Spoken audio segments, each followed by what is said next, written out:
Thank you so much for the introduction, Steph, and for working with all of us as we bring this handbook to fruition. It sounds like it's going to be a really exciting addition to the field and across fields as well.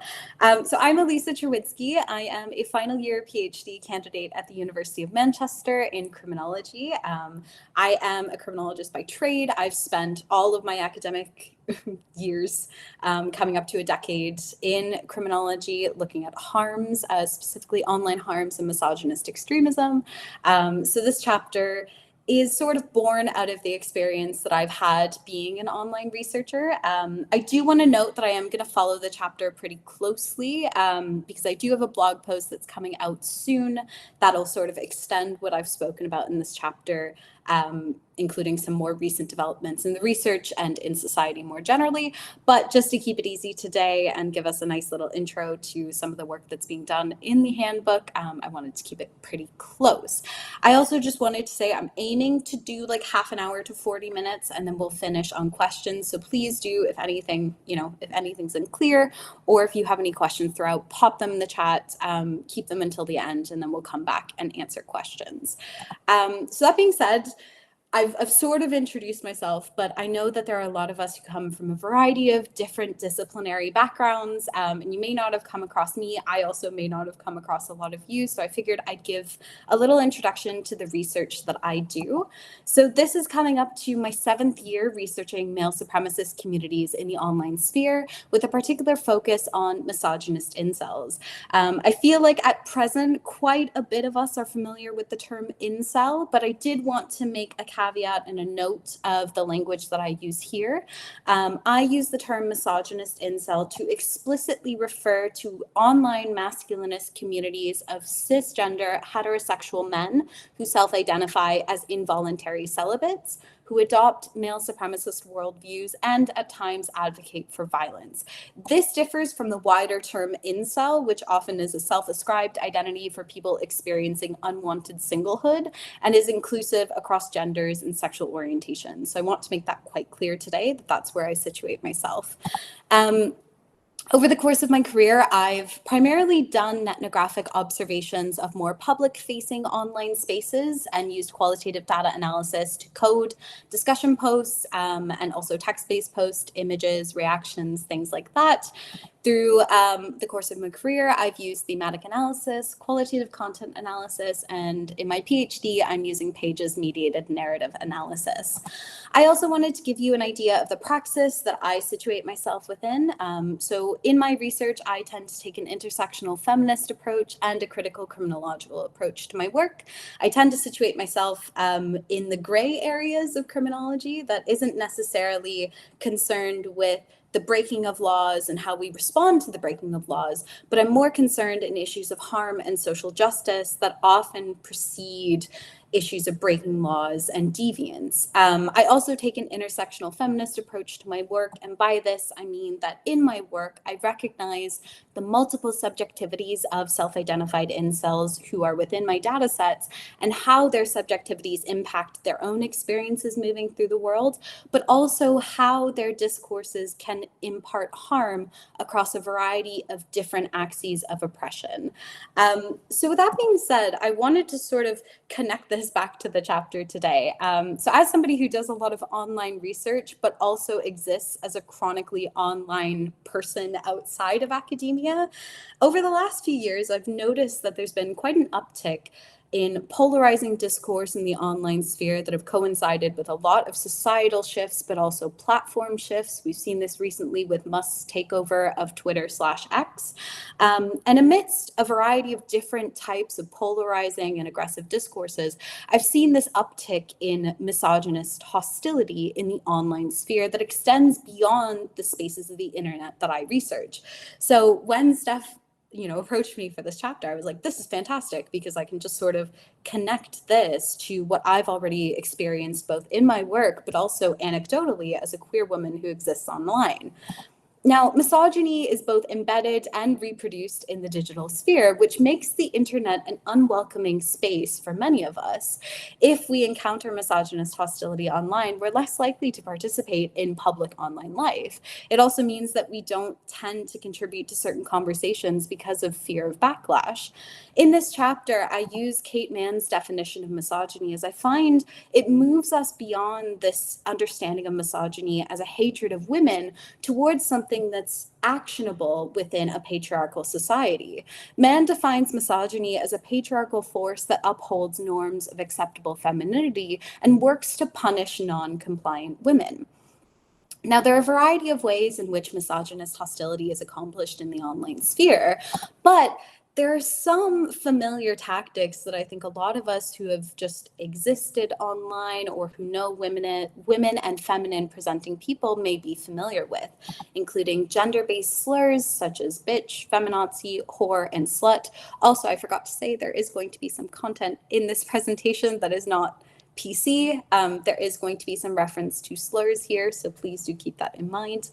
In addition to this, we also have sexist narratives that purport that there are presupposed natural differences between men and women that often draw on stereotypes of women as inherently inferior, both biologically and mentally.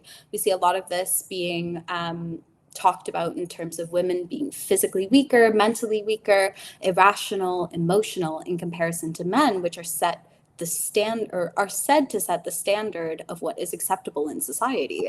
Similar, we see tactics like overt sexualization and explicit threats of physical and sexual violence within the online sphere.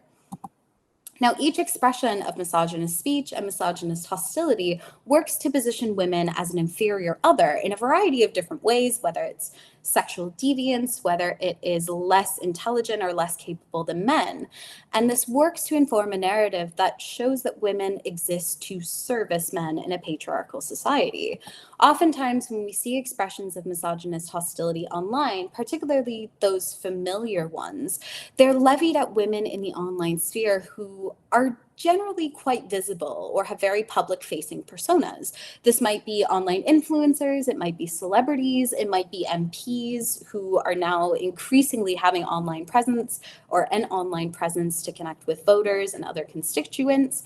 I've got a non-exhaustive list here of some of the cases over the past few years.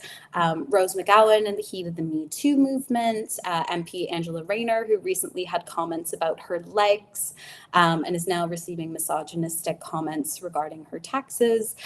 We've also seen quite a lot of misogynist hostility directed toward Duchess of Sussex, Meghan Markle, with her being compared to Kate Middleton, who's said to be, this beacon of femininity. We've also seen this in two popular trials, one with Megan Thee Stallion and Tory Lanez, and Amber Heard's case against Johnny Depp. Now, while a lot of these examples focus on women who are particularly visible in the online sphere, these tactics are very generalizable, meaning that anyone who participates in the online sphere can be victimized at any time. Now, while those familiar tactics of misogyny and misogynist hostility often echo what we've seen levied at women and feminine presenting people in the offline sphere, such as, stereotypes, threats of gender-based violence, slurs, we are seeing with a rise in technosocial societies a new way of performing misogyny that is inherently specific to the digital culture. Misogynist hostility can now be accomplished through coordinated multi-platform harassment campaigns, something that Bennett Weiser and Miltner term networked misogyny, wherein misogyny is explicitly shaped and enabled by the platform affordances and the landscape of the internet that allows for users to sort of exist across a variety of platforms at the same time. And there are some examples of network misogyny, a whole host of examples, but I wanted to flag two, particularly because one is quite relevant almost a decade later. Gamergate 1 happening in 2014 and Gamergate 2.0, which we're still in the throes of it, but it started a few weeks ago. Both of these have been misogynistic reactions to what male gamers thought was women's encroachment in a sort of predominantly male space, if you will. Both have targeted women in the gaming industry, including developers, critics, and journalists across platforms, predominantly serving as a backlash to women's encroachments in male-dominated spaces, but also highlighting the supposed wokeness in games that is currently coming around.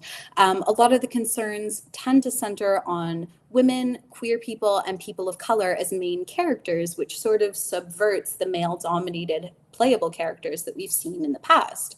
I wanted to highlight two examples of network misogyny here, one from the original Gamergate and one from Gamergate 2.0.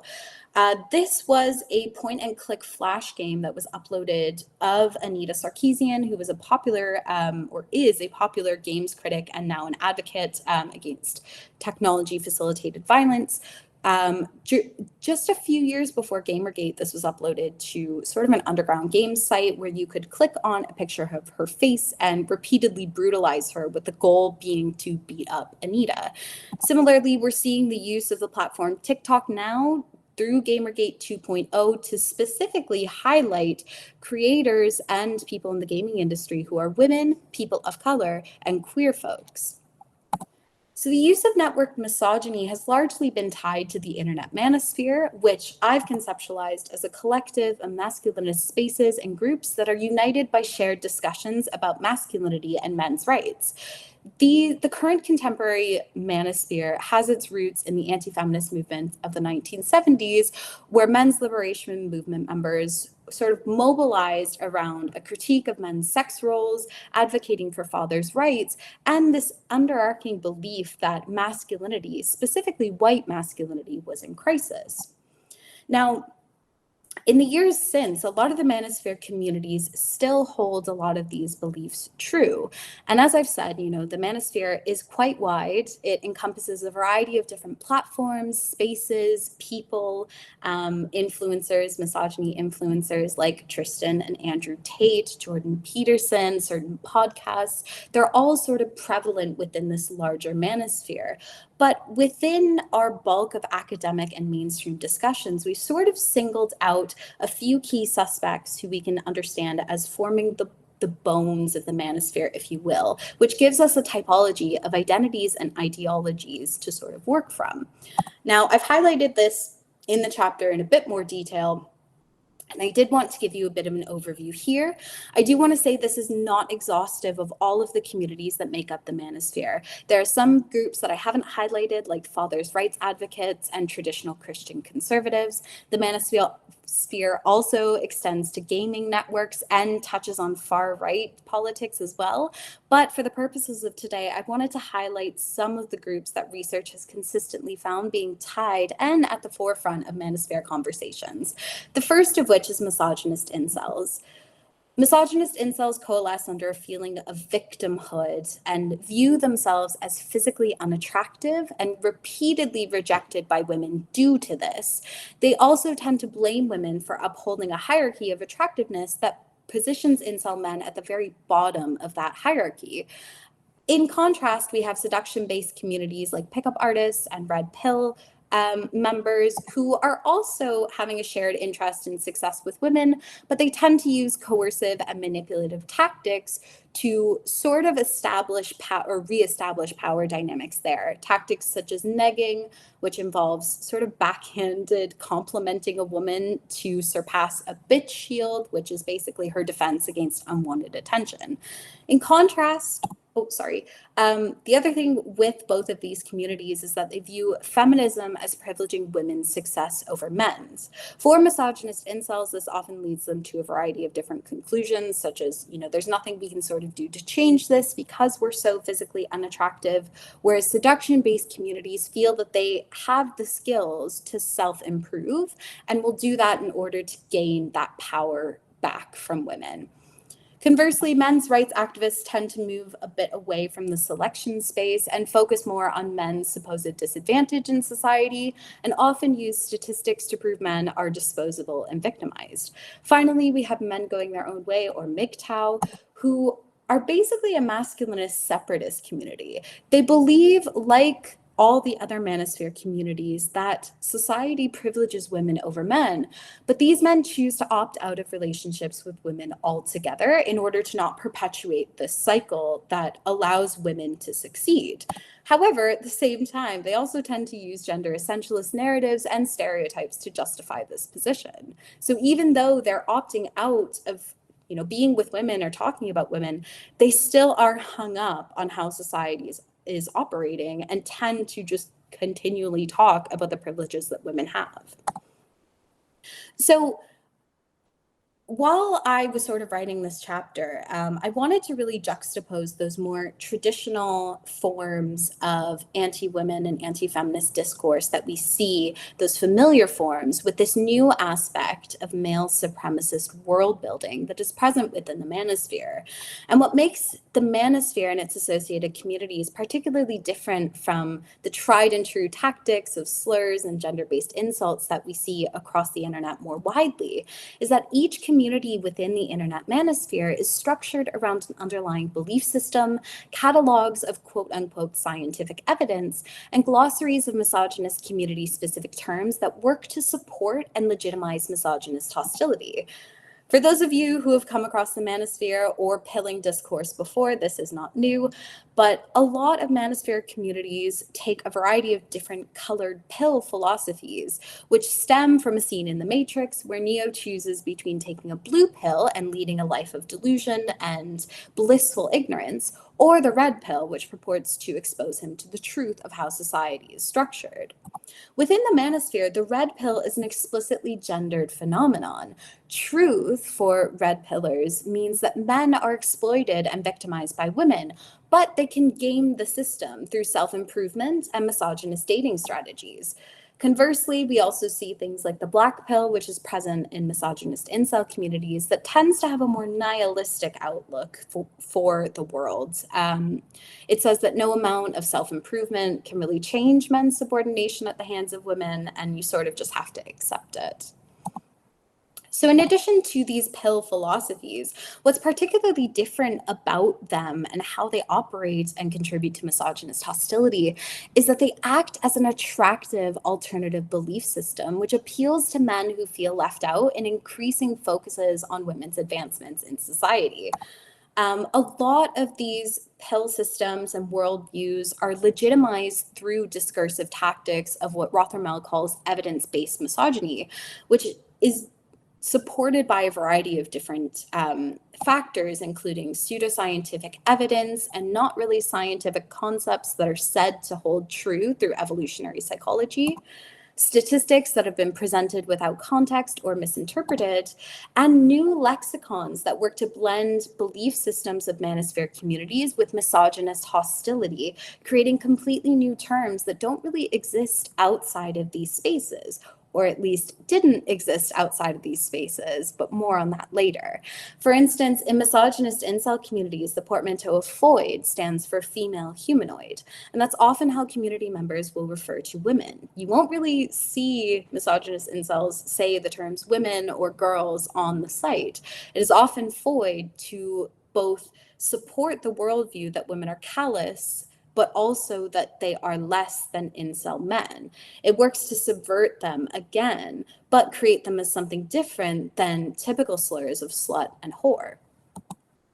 In addition to all of these different strategies of world building, a lot of the ways in which these alternative knowledge systems are presented throughout community spaces mirror traditional forms of knowledge sharing, which works to add an air of legitimacy to the scientific basis behind these worldviews. A prime example of this is the Incel Wiki page. It's something that I'm quite familiar with in my research, but this came about from community members who were dissatisfied with Wikipedia's page on incels. They felt that it wasn't community specific enough, and they've worked to catalog all of their theories, all of their language, and frequently asked questions and history in a way that mirrors the layout of what we know as Wikipedia today. It's all community run and operated and occasionally updated, but you can see how these important pages position the scientific black pill at the top here.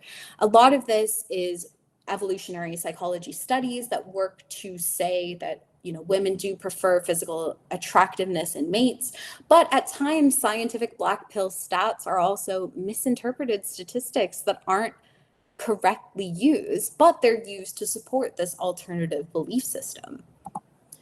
Now, as I said, a lot of these terms and these communities once existed sort of, not really in echo chambers, but they existed in fringe spaces like 4chan or 8chan boards, Kiwi farms, a lot of spaces that weren't necessarily mainstream. But in the last few years that I've been in this space, we've seen quite a shift wherein a lot of manosphere related content and discourse has bled over into more mainstream platforms.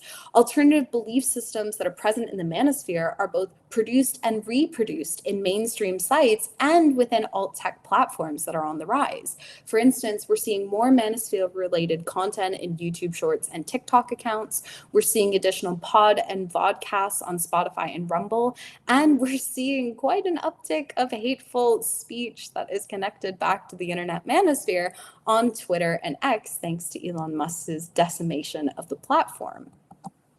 A lot of this content, rather than coming from the manosphere specifically, it's spread by misogyny influencers who capitalize on the growing anxieties of boys and men. Here specifically, I think of Tristan and Andrew Tate, who are notorious for spreading misogynist hostility and have also been charged with human trafficking offenses. Jordan Peterson, a disgraced former University of Toronto professor, Ben Shapiro, and other right-wing male figureheads who often use the same rhetoric of manosphere spaces, but water it down and make it palatable for a mainstream audience. A lot of Sorry, can you mute yourself? Thanks. A lot of this information is presented as self-improvement advice, but it's often repackaged long-standing manosphere ideas about women and feminism. Similarly, we see palatable versions of manosphere pills that work to foster engagement, both good and bad, across platforms. I've included a few quick examples here, like the Good Bro and Bad Bro podcast. I talk a little bit more about this in the chapter, and the Fresh and Fit podcast, which are both notorious for spreading more red-pilled beliefs. But Good and Bad Bro has also explicitly referenced incel content and the attractiveness hierarchy within incel forums. Now, while I've specifically focused on misogyny as a gendered category, I really quickly want to close on a discussion of the intersectional nature of misogynist hostility. Misogyny, of course, is inherently gendered, but it also colludes with other aspects of oppression beyond gender. It intersects with race, settler colonialism, disability status, queerness, and class, among other subjectivities. These intersections create a differential experience of harm by targeting multiple facets of someone's identity, which is often missed by a sole focus on gender. Man's definition of misogyny is wide enough to allow us to account for these intersections within misogynist hostility, particularly because policing acceptable displays of femininity are often coded as white, cisgender, heterosexual, and able-bodied. So even though we aren't explicitly told that femininity has a standard, we know from research and also personal experience that a lot of the acceptable ways to be a woman or be feminine are inherently coded according to dominant class narratives, according to whiteness, according to heterosexuality and cisgenderness, along with able-bodiedness. So I did focus on three main areas that I wanted to highlight before I close today, which was race, queerphobia and femphobia, and transphobia. So as I said, misogynist hostility is inextricably linked to racism because acceptable femininity is informed by whiteness and Eurocentric beauty ideas. This means that women of color, particularly Black and Indigenous women, receive more abuse in general than their white counterparts, as well as specific abuse that works to combine misogyny with overt racism. In the case of misogynist incel, we see certain terms that I don't feel comfortable repeating being used to describe East Asian women and Black women, alongside attractiveness hierarchies that are directly informed by racial and class dynamics. Across a variety of incel forums, Black women are often always presented as the least desirable race, with even incels themselves saying that, they make up the least attractive men in society, saying, I would never date a Black woman because they are masculine, they are hypersexual, they are promiscuous, they are loud. And a lot of the ways in which Black women are spoken about within misogynist incel forums specifically, but on social media and in print media as well, more generally, mirror what Bailey and Trudy term misogynoir, which works to capture the unique hostility faced by Black women in digital culture, which is rooted in colonial ideas about Black women's inferiority to white women and men more generally. Misogynoir often takes a familiar approach of familiar tactics of misogynist hostility that are explicitly combined with overt racism that work to position Black women askance of femininity at the outset. Again, there are a wealth of examples here, but recent attacks on Meghan Markle, US comedian Leslie Jones, who starred in the all-women reboot of Ghostbusters, who then had to delete Twitter because of the harassment she was getting, comments made to US Vice President Kamala Harris, and recent discourse around independent MP Diane Abbott. In addition to racism and misogynist hostility, we also see that misogynist hostility intersects with queer and femphobia. Misogyny works to police anyone who is bound by feminine codes of expression, not solely cis straight women. This means that queer cis women, trans women, and non-binary people are often victims of misogynist hostility, which intersects with queerphobia and femphobia. In practice, this is accomplished through a litany of tactics that often involve deliberate missexing, misgendering, or androgenizing queer women within the online sphere. Some examples of this include stereotypes that present femme lesbians or femme trans women as not real lesbians or not real women, working to erase both their femininity and humanity. Similarly, we see usage of terms like an ugly bloke, it, or that thing that also work to erase femininity and humanity and are often levied at queer women themselves. Finally, I want to close on a very topical at this day and age discussion of transphobia and its collusion with misogyny. Trans women experience increasing amounts of misogynist hostility when compared to cis queer and cis straight women, both online and off. And this is particularly felt for Black, Indigenous, and trans women of color, who are more likely to experience abuse both online and off. Trans women are subject to both familiar forms of misogynist hostility that I outlined at the beginning of this presentation, but are also subject to a unique form of trans misogyny, which activist Julia Serrano highlights as an oppression due to both deviating from the gendered norms of sex assigned at birth and failing to embody cis femininity. For trans women specifically, their identities are delegitimized through deliberate missexing and language that frames them as predatory and perverse men who dress up as women.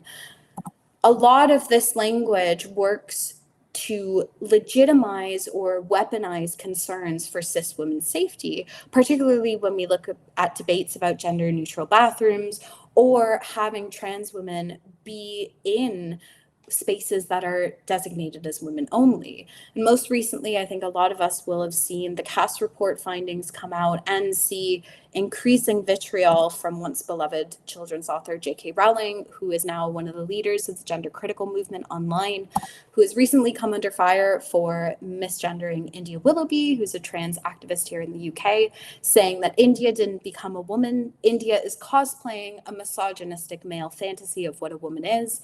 And when press started to report sort of taking India's side, saying, this was unprecedented, this isn't cool, J.K. Rowling doubled down, saying that, well, the way that the press is treating India is proof that she is a man. Because if she were a real woman, India would not have such an empathetic response. They wouldn't have put on kid gloves for a woman who's been as publicly abusive as he has. But then with a woman, they'd be at far less risk of an explosion of narcissistic rage. So I wanted to close quickly, just to make sure that we're on time, with a refrain that I've heard throughout the bulk of my career. When I started researching misogynist incels in 2017, I often heard people say, there is this distinction between the online and off, and what happens in the internet is just confined to the internet. And I think that was true at one point, particularly when the internet was just coming to the fore, when we could sort of have this separation between our online and offline identities. But as I've existed in this space as a researcher who looks at male extremism or misogynist extremism and male supremacism in the online sphere, I don't think the refrain of "it's just the internet" is fair anymore. I think from what I can see, there is an uptick in the ways in which we talk about women and feminine presenting people that contributes to the polarization of online spaces. And there are a variety of different reasons for this. There are lax content moderation policies. There are people who only want to use insightful language for profit to sow division. But I think the days are gone where we can just chalk this up to an internet phenomenon. Misogynist hostility as it stands, whether it's in those familiar forms that I talked about or in the more structured forms of male supremacism within the manosphere, all has the same function.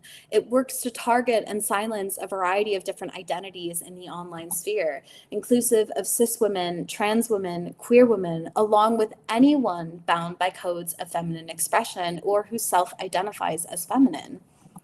In addition, aggressive communication online matters, primarily because lax content moderation and permissive attitudes allowing misogynist hostility to fester and flourish within new and existing platforms directly influences participation, polarization, and accessibility of online platforms for a wide amount of the population today.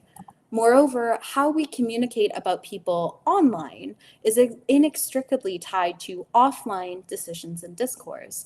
This is no more apparent in the legislative and political changes that we've seen over the last few years. We've seen the dismantling and rolling back of reproductive rights in line with misogynist hostility that paints women as inferior to men. We've seen the striking down of Roe v. Wade in the United States. We've seen transphobic policies and recommendations from the Cass report and an uptick in gender-critical activists in online spaces. We've also seen an increase in femicide and in misogynist attacks offline. And it's not right to say that this aggressive communication about women and femininity is relegated to the online sphere. In order for us to have a better and more peaceful and accepting society, we need to tolerate misogyny both online and off in order for us to feel at least a little bit better participating in the wider internet. So with that being said, I'll end it there to make sure that I'm keeping to time. Thank you for listening.